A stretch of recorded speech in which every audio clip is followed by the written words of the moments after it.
Alright guys, here we are for another Dwarven Realm video. Today we're gonna go over the Catacombs, the ancient Catacombs and the ancient Catacombs lower layer. So to get in here, you need keys. These keys are the key to the ancient Catacombs and key to the ancient second level of the Catacombs. You can grab them in like Dwarven chests. There's many ways to get them, but you can also craft them here with the crafting recipe, key to the ancient Catacombs. And key to the second level of the Catacombs. The second level is you get access to it by doing 5 of the regular Catacombs. But let's go over it. So why do you go here? This is a dungeon that you go to get gear that is higher than the level of gear that you find in your ruptures, because the level of the ancient Catacombs is always going to be significantly higher than your highest cleared rupture. So you go in here. I don't remember exactly. They changed this from season to season. I think it's 25 levels above or something like that, right? It used to be 22. I think they've upgraded it. Anyways, you get in here. This is what you are met with. These residue slug are going to drop you quite a bit of items. As you can see, if you kill one, I get some different types of slug that drop different types of items, right? So as you can see, as I kill them, I am getting some of these items, which are, as we can see, iLvl 46, 47, 48. These are quite significantly higher than the gear that I usually drop in regular ruptures. So that is a good way to find upgrades for your character. So what you want to do is you want to do this. I just grab some movement speed boots to go like really, really fast. I grab all of these little things. And then here, there's like a wall that you can break. It's the secret room in the Catacombs. It's in the first room here. You enter here. At first, there's going to be a lot of statues like this, which have monograms. So this is a very good way to get monograms. Since I almost have them all, there's not that many right now. But usually there's like 5 or 6 in here. So you go here, you grab all the chests. This thing here is what's going to give you the crafting material to craft the key to the second level of the Catacombs. So make sure that you grab this one here, the Ancient Catacombs Fragment. You grab all of these. You grab this. This container has a belt. The Hell Forge and the Celestial Forge are here. This is an endgame crafting thing, which is it won't be here early on in the game, but as you push higher ruptures, eventually they will appear. The Hell Forge is kind of like the legendary potential system from last epoch, where you put an item and you can grab stats from another item and infuse them in it. It requires Forager Dust, which you get by killing Zol, which is an endgame boss. So don't worry too much about it for now, but just know that the Hellforge is in the Catacombs, in the hidden room, if you ever get to that point. There is also the Celestial Forge, which you can add specs to item. So you see crafting specs. This pair of glove, for example, has 13. This you get access by killing Scorch, which is the last endgame boss. And you can use this to add crafting specs to a certain item and be able to craft more and more and more on it. So it's like another infinitely scaling crafting thing. And then the Hellforge is another infinitely scaling. So like everything in this game is pretty much infinitely scaling. So yeah, it's just another one of this system. This little chest here, make sure to grab it. It contains 1 imbued Dwarven rune. So you want to grab this one. So you grab all the chests. Oh, I actually did a big mistake and I went in here with my inventory full. I'm just gonna do this really quickly. And yeah, that's actually a pretty big mistake by my part. You never want to go in here with your inventory full. Another thing is these 2 guys, right? Got the ambassador, whatever he's called. The main thing that you want from this guy, you're gonna want this first option, 100,000 elven fragments to get ambassador keys. Ambassador keys are keys to go to the elven capital.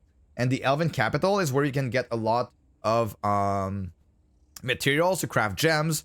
That's going to increase your damage, armor, and stuff like that to increase your fossil drastically. But that is another thing. It would be like a topic for another video. What you need to know is that if you're buying Ambassador Keys, you want to buy this option here for 100,000 Elven Fragments. These are basically only used for this. And then this guy here, eventually you want to buy some for the scrolls, right? You want to buy some for Hinterland scrolls, Harmonian scrolls, and Cabarian scrolls. These are going to be used for ambassador keys, but these scrolls also compete for crafting bridge keys, which means Archeon attempts.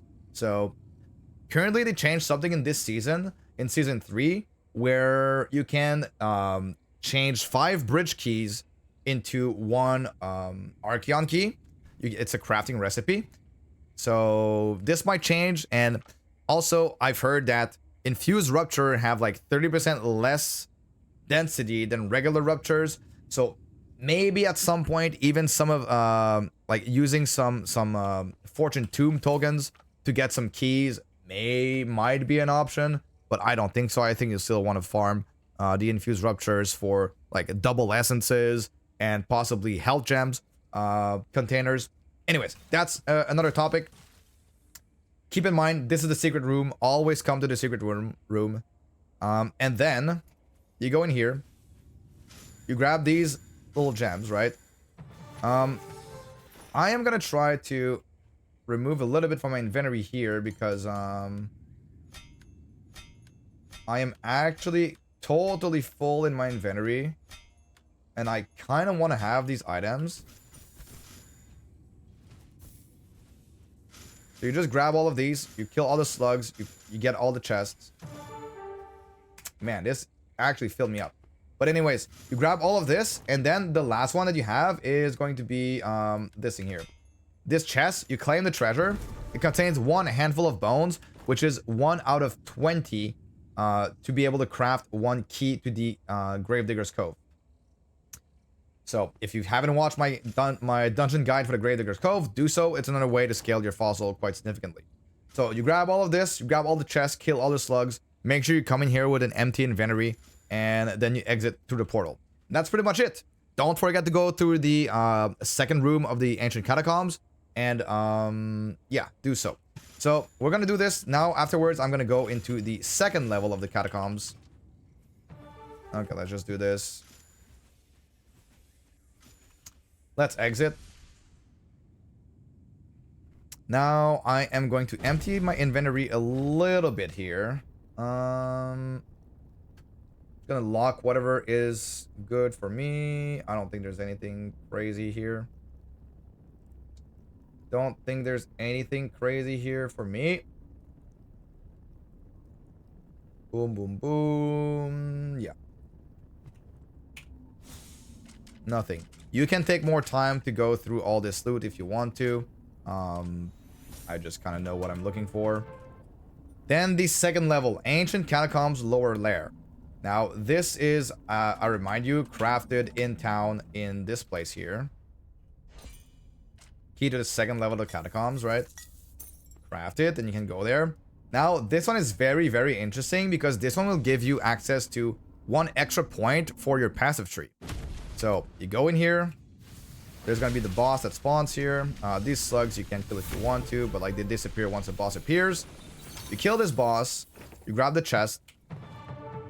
And the important part of this one is going to be... Yeah, it also drops a monogram. Make sure that you don't walk on these things to go talk to these NPCs because you will fall to your death. What you want to do is go to the bridge here. You talk to this guy, free me, gain a skill point. That gives you 1 extra point for your passive tree. So it's going to be very good to like, you know, it's another infinitely scaling system. You can eventually get to the point where you unlock all of these nodes. Technically would require a lot of time. I'm not even sure if you could get to it unless you get very lucky with a gamble in the Underrealm. But anyways, that's past the point. This dungeon gives you access to 1 extra point here, and it gives you access to a little bit more containers here for minor LA stones and whatever else, right? So that's it for the Ancient Catacombs. You do the Catacombs level 1 to scale your character further. It's gonna give you gear that is past the item level that you're finding in Ruptures. And then you do 5 of those to give you access to 1 key of the second level of the Catacombs. And that is going to give you 1 passive point for your passives. Also, a very good thing with the Hellforge in the Catacombs is that since it drops gear higher level than you're finding in your actual regular Ruptures, it's a very good way to find yellows to infuse into your items that you're going to be grabbing some affixes from and infusing them in the Hellforge. into your other item. So that pretty much covers it. I hope you learned something, and I'll see you guys all in the next one.